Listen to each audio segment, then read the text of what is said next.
તો સુરતમાં ઉત્તરાયણના તહેવારને લઈને પોલીસ એક્શનમાં આવી છે, જેમાં ચેકિંગ કરવામાં આવી રહ્યું છે। પોલીસ એક્શનમાં આવી છે અને પોલીસ દ્વારા ચેકિંગ કરવામાં આવ્યું છે। ચાઇનીઝ દોરી અને તુક્કલના વેપારીઓને ત્યાં સઘન ચેકિંગ કરવામાં આવ્યું છે। પતંગ બજારો પણ પતંગ દોરાઓથી ધમધમી રહ્યા છે। આશરે 40થી વધુ નાની મોટી દુકાનોમાં પોલીસ દ્વારા સઘન તપાસ કરવામાં આવી। अलग अलग विस्तारों में पुलिस द्वारा चेकिंग हाथ धरवामां आव्युं छे। लालगेट पुलिस द्वारा सरप्राइज चेकिंग हाथ धरवामां आव्युं छे। तो चाइनीज दोरीनो प्रतिबंध होवा छतां पण तेनुं वेचाण छे ते वेपारीओ करता होय छे अने जेने लईने पुलिस द्वारा तपासो पण करवामां आवी रही छे। चाइनीज दोरी के तुक्कल मळशे तो कड़क कार्यवाहीनी पण सूचना अपाई छे।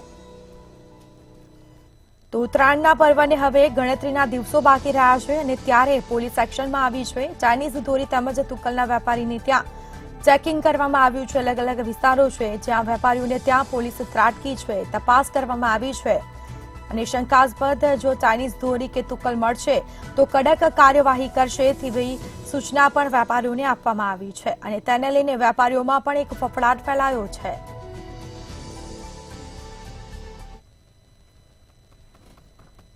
પોલીસ સ્ટેશન વિસ્તારમાં ડબગરવાડ કરીને જે માર્કેટ છે ત્યાં વર્ષોથી ઉત્તરાયણ લગત પતંગ દોરી વિતરણના મોટા સ્ટોલ લાગતા હોય છે। બહુ જૂનું માર્કેટ છે।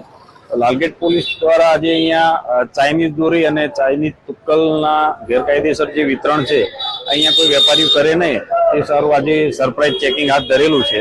ત્યારે અહીંયા આશરે 40 થી 50 પતંગના સ્ટોલ લાગેલા છે અને આ સૌથી જૂનું માર્કેટ હોવાથી હજુ પણ નવા સ્ટોલ અહીંયા થશે અને કોઈ પણ વેપારી આ પ્રતિબંધિત જે દોરી અને તુક્કલ છે વિતરણ ના કરે તે સારું આજે આ ચેકિંગ હાથ ધરવામાં આવેલું હતું। અત્યારે જે ઉત્તરાયણના 15 થી 100 દિવસ બાકી છે તો એડવાન્સમાં ચેકિંગની કામગીરી એટલા માટે કરવામાં આવી કોઈ તહેવાર પહેલા વિતરણ ના કરી દે અથવા તો આવા પ્રકારના કોઈ ગેરકાયદેસર સ્ટોક કરેલા હોય તો એ શોધી અને કાયદેસરની કાર્યવાહી કરી શકે। બીજું અત્યારથી ચેકિંગ કરવાથી ઉત્તરાયણના નજીકના દિવસોમાં વેપારીઓ આ પ્રકારની પ્રતિબંધિત દોરીનું વિતરણ ના કરે અને જાગૃતિ ફેલાય એ માટેની કામગીરી કરવામાં આવેલી છે।